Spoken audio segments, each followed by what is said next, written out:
Inteligência artificial física, aquela que vai comandar robôs, veículos autônomos e drones autoguiados, depende da conexão com rede 5G.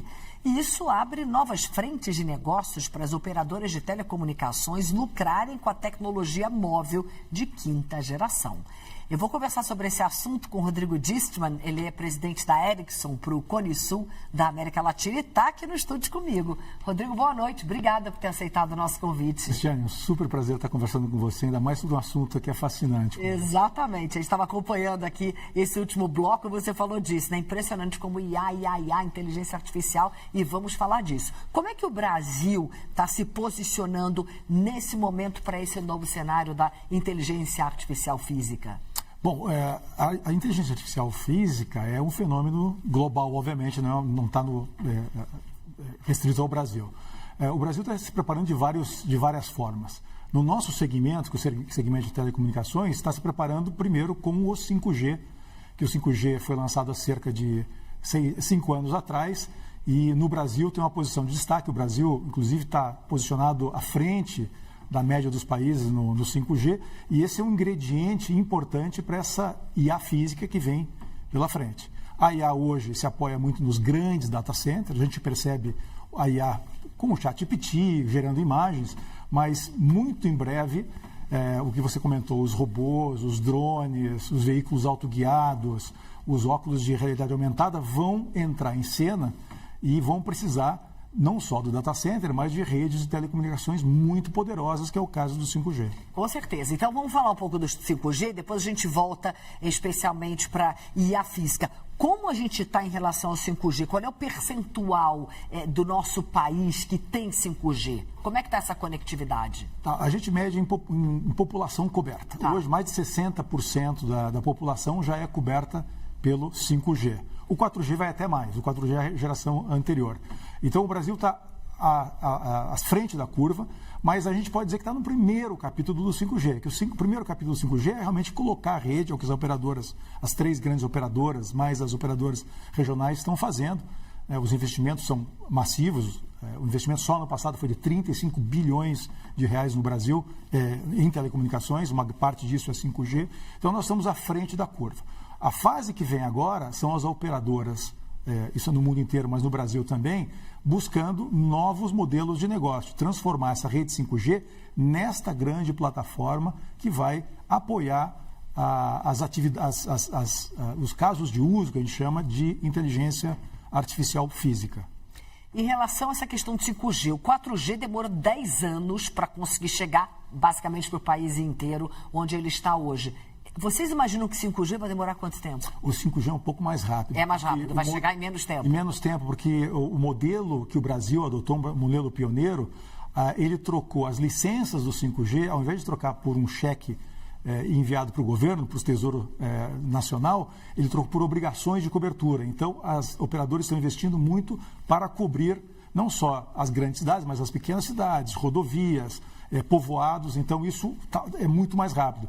E tem a ver não só com a competitividade do país, porque o 5G está ligado à competitividade do país, mas também tem a ver com inclusão digital e inclusão social. Levar tecnologia para capacitar as pessoas, para levar serviços públicos para os lugares mais remotos do Brasil. Então, é uma equação mais rápida do que foi o 4G.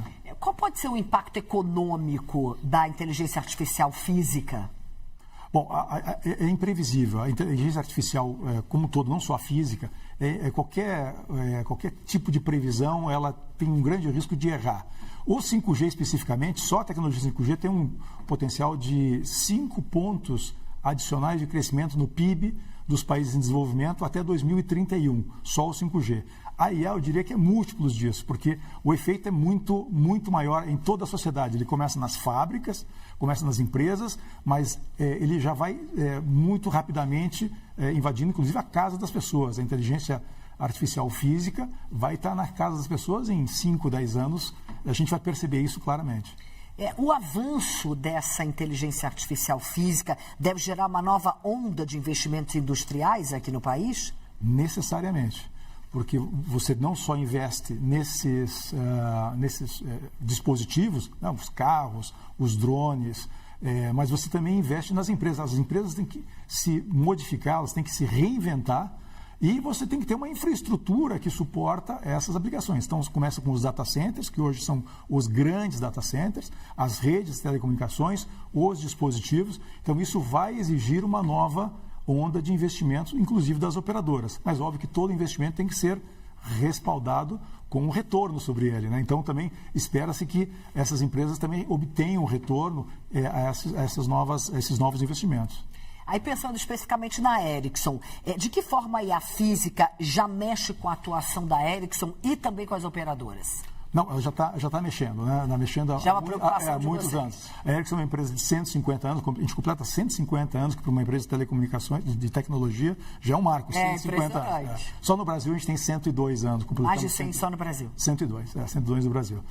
E a gente usa a inteligência artificial, vários capítulos há muitos anos, né? Seja no nosso processo produtivo, uma parte importante da pesquisa e desenvolvimento que a Ericsson, inclusive tem no Brasil, ela digamos, aumentada pelo poder da inteligência artificial, mas hoje a inteligência artificial atinge toda a nossa cadeia de valor, de fornecimento, inclusive para as operadoras. Porque no futuro, essas redes de telecomunicações vão ser mais ou menos uma analogia como são os carros, né? Os carros estão virando autônomos, essas redes estão virando autônomas também. Elas vão ser totalmente operadas por inteligência artificial e vão viabilizar esses casos de uso de inteligência artificial que vem logo em seguida. As operadoras estão seguindo, porque as operadoras têm que se modificar, têm que mudar seus paradigmas para conseguir dar conta dessa demanda. Quais os desafios que ainda travam essa questão do 5G no Brasil? Porque, como a gente muito bem colocou aqui no começo da conversa, para a IA física é importantíssimo que a gente tenha 5G. Então, o que ainda trava? O que você percebe? Bom, as travas são aquelas tradicionais de qualquer setor, né? O custo do capital no Brasil é muito alto, nossos juros são muito altos, algumas regulamentações fragmentadas, carga tributária é muito alta, mas esses são comuns a vários outros setores. Eu diria que, no caso do Brasil, ainda tem a questão de letramento digital. A gente ainda está muito atrás disso. Está atrás disso, né? Então, para você fazer pleno uso desses serviços, tem que ter um determinado nível de letramento digital, entender como se usa a tecnologia. O Brasil é pioneiro. Nós somos o terceiro país que mais usa o ChatGPT, segundo a OpenAI. Então, a gente fala disso, que a gente é muito early adopter, né? A gente adota cedo, rapidamente, as tecnologias. Não é por falta de iniciativa, sim, exato. Às vezes é por falta de letramento. E, obviamente, renda. Porque nem todo brasileiro, a gente tem uma dispersão, uma desigualdade muito grande, então não existe renda suficiente para usar esses serviços. Mas isso não impede que a gente consiga um lugar, um assento de competitividade nesse mundo. Nós estamos, sim, caminhando em direção a virar um país que vai tirar proveito dessas tecnologias. Quais são os segmentos que podem ser mais favorecidos ou que vão ser mais mexidos com a IA física? Eu podia dizer que são 3 fases, né? Na primeira fase, vamos lá, de 1 a 3 anos, ele vai estar dentro do ambiente industrial, dentro das empresas, né? São os robôs que a gente já vê aí trabalhando em fábricas de automóveis. A gente está vendo muito experimento com drones no agronegócio. Os drones não são autônomos ainda. Veículos robotáxis, não no Brasil, mas nos Estados Unidos, na China, os robotáxis começam a ser uma realidade. Então, começa dentro das empresas. Num segundo momento, ele vai estar na rua. Serviços públicos, serviços de entrega, a gente vai começar a perceber mais isso de 3 a 5 anos. Mas como exatamente? Só para as pessoas que não conseguem entender exatamente o que é IA física, para elas entenderem. Na rua, em quê? Entregando uma encomenda na minha casa. Tá. Quer dizer, não vai ter mais um motoqueiro ou um motorista entregando. Vai ser um robô. Vai ser um robô. Vai ser um drone. Vai ser um drone. Né? Vai ser o uso de um óculos de realidade aumentada que as pessoas vão começar a usar e você vai ter informações sobre a cidade, sobre o ambiente, sobre contexto. E isso vai ficar cada vez mais comum dentro de 5 anos. E depois de 5 anos, que aí a IA física doméstica. A gente comprando robôs domésticos para nos auxiliar nas tarefas de casa, na organização da vida, auxiliar os idosos, os doentes, enfim, isso vai estar muito, como a gente diz, pervasivo, muito emaranhado com nossas vidas. Isso vai acontecer, a gente não sabe exatamente o tempo, mas a gente sabe que vai acontecer sem dúvida. Rodrigo, eu acho esse tema fascinante. Muito obrigada mesmo por essa entrevista. Espero te entrevistar outras vezes para a gente Cristiane. falando disso. Muito bem. Obrigada, boa noite. Obrigado.